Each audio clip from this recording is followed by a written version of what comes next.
My name is Brendan Vaughn. I'm a teacher at Ogden International School. It's on top. Hi. My name is Brendan Vaughn. I'm a teacher at Ogden International School. I'm Courtney Walker, a student at Ogden International and a mentor at Jenner. My name is Kenya Woodbury, and the same thing. I'm a senior at Ogden and a mentor at Jenner.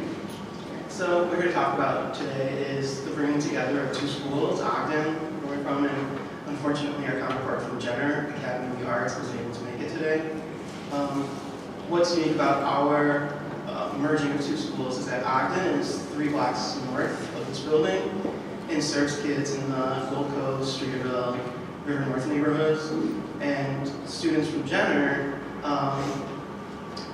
are in the former Cabrini Green neighborhood and are former residents. So as you can imagine, bringing together two completely different communities was a challenge. So our story, I'm going to take you back to 2015. We were getting a new principal in Ogden. I don't believe I even met him at the time. I got an email that said, "Hey Brendan, can you work on this for me?" And it was an invitation to be on a task force and to attend a meeting where a group of parents were going to be presenting options for reducing the overcrowding that was going on at our school. Some of the proposals were insane to me, including turning our parking garage into classrooms, stacking trailers on the roof. One of them was to merge with Jenner, which was underserved. They were completely unenrolled. They could fit about 800 kids into their building. They were at a population of about 200. They've been on the list for school closure before. So we thought we could solve each other's problems, come together, and Ogden would then become 3 campuses because we have a west campus for our high school and middle school. I'll take you through the timeline of how this works. So I even have in my notes, the meeting in all capital letters was one of the worst things I've ever seen. The fear in parents screaming and shouting at presenters that they didn't want their children to go to school with kids like those students at Jenner. So after this meeting, I reached out to the moderator, who I'd never met, and told her I was horrified that I worked at Ogden School. If I ever felt like the outcry represented our school, I would leave. So then that was the beginning of her and I working together for the last 3 years. So we got together with a group of people from Ogden and Jenner. We wrote a proposal. We submitted it to CPS. And didn't hear back. Nothing from CPS. A few months later, though, we were called in to meet with the president of the Board of Education and had a meeting with him, went over our proposal again, and he said to keep going. So we kept working. We were able to create a, we call it Jenner Ogden Community Steering Committee. It's led by faith leaders in the neighborhood, parents, community organizers, teachers. We even have a student on it. And with this steering committee, we were able to give a letter of support from Janice Jackson that CPS is interested in learning more about this, that it wasn't a dead arrangement. We were then able to get a grant through the Chicago Community Trust, and we hired a third-party consultant to come in. And this consultant met with any parent, any student, any community member that was interested. She gave out a survey, she held listening sessions, and then that report came back and there was a recommendation to CPS to continue with the merge. So we submitted that along with another proposal, and this time the Board of Education came back and said, no, however, we're going to give you 4 areas to work on. We want to hear more about your safety and security plan, supports for students in schools, academic curriculum support, and a cultural integration plan. And take note that this had never been done by the Board of Education. They either said, yes, we'll hear your case, or they don't give you a response. We worked for the next year on those 4 areas, and then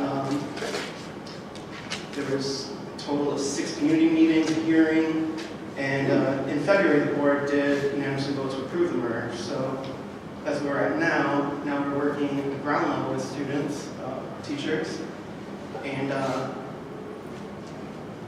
coming up with lots of opportunities for students to meet, parents to meet. Can you share your experiences? Okay, so in December, we started going to dinner in Castro, and he told us that we weren't there to be teachers and we weren't there to control the classrooms, that we were just there to be supportive and like big sisters to the junior kids.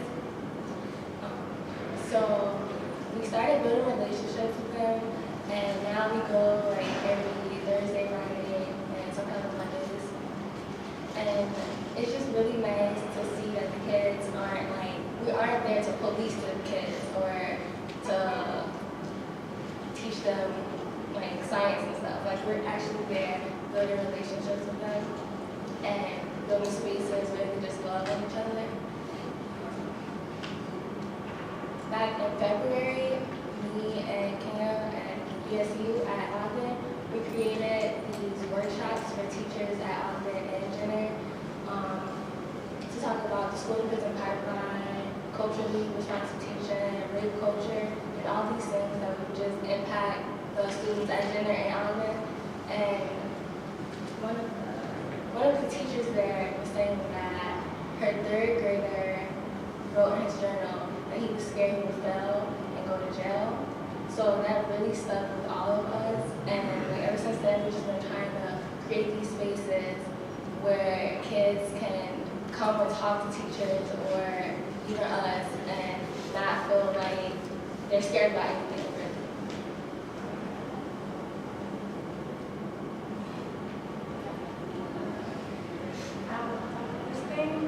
But I don't think we'll talk about it.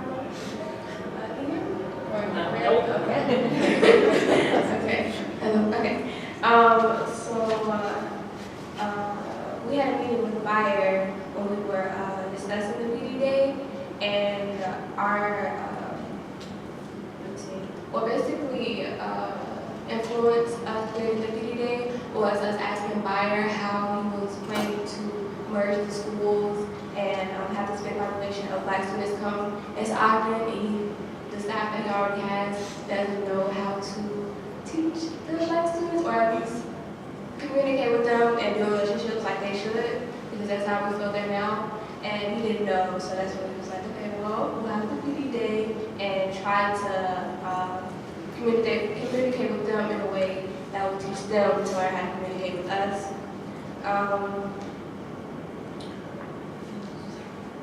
So we go to our dinner every week. We started going Thursdays and Fridays, but then some days we go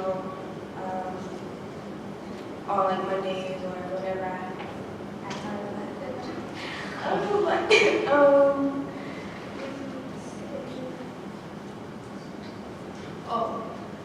the first day that I went to gender, I met a 7th grader who was on house arrest, and that was the first and last day that I saw him, so we didn't really get a chance to communicate or talk about his situation. But I always remember him, and his story will always stick with me. I think it's pretty outrageous that he's that young and he's in the condition that he's in. But then again, I haven't seen him since, and I'm not sure what the school is doing about it, but I'm pretty sure they're not doing much. It's probably not much they can do, or they probably just don't care enough to. But talking with the junior kids now, we've heard like so many stories about things that they've been through, things that they're going through, and things that they're scared they're going to go through. So it's just been really inspiring and eye-opening to be able to talk to them the way that we do. Okay, thank you all for giving us some opening comments about what you're doing in your schools. It was just wonderful to hear that. And so we're going to hear from Dr. Lewis for a few minutes with her thoughts and kind of responses about the work that you all are doing in your schools.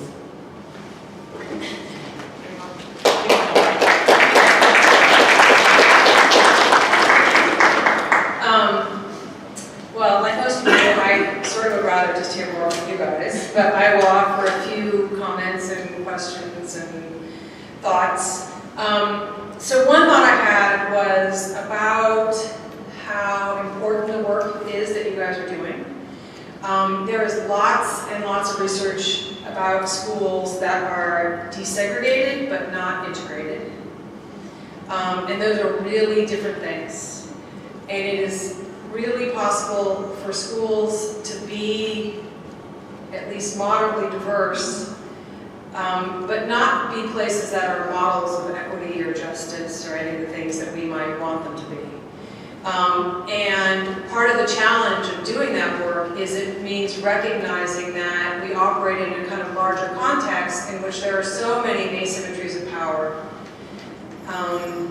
that they're going to be part of our schools, that schools are not the safe haven that somehow operate outside of these larger dynamics, and so that in schools we not only have to think about and confront those dynamics, but help young people to think about them.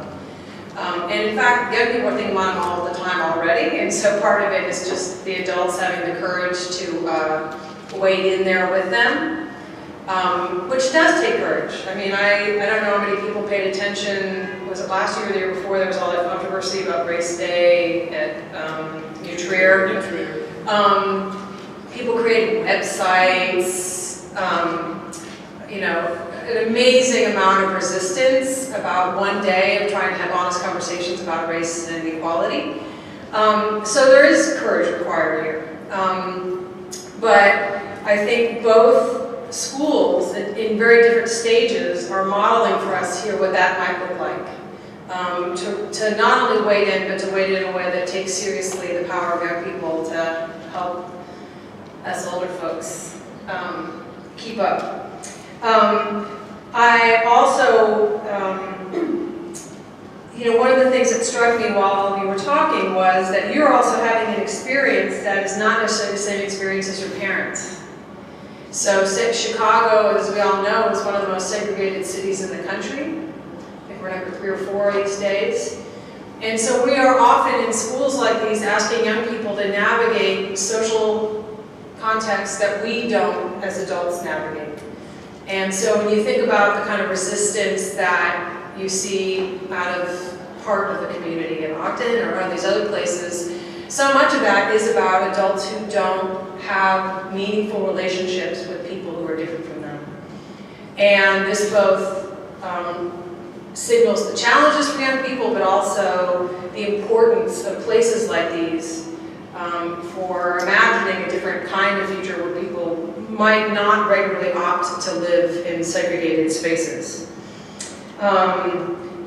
One sort of related thought I had, and I just wanted to honor how much important work is going on in the merger of Ogden and Jenner right now, because when I first heard about the merger, I not only was immensely impressed by the amount of work that's being put into it. It's a really bottom-up push, and I'm very happy that the district has finally done the right thing. I think there's lots of evidence of the district making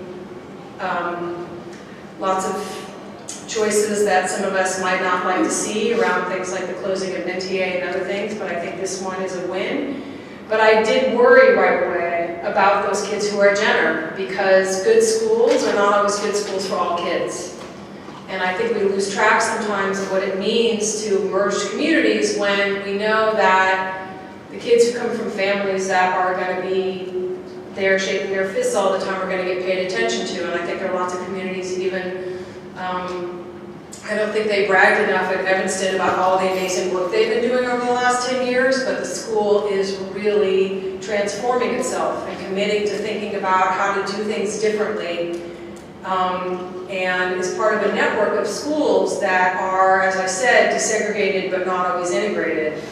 And trying to do things differently takes, and I'll just say this one more time, courage. I just can't tell you how many school leaders I talk to who know what they should be doing, but just can't quite find the willpower, it takes organizing, you gotta manage resistance, there's lots of it, but I think it's a school that really has moved courageously into rethinking structurally and organizationally how to do things. And I think the only lens, my last thought, I know I promise I'll sit down, hope for and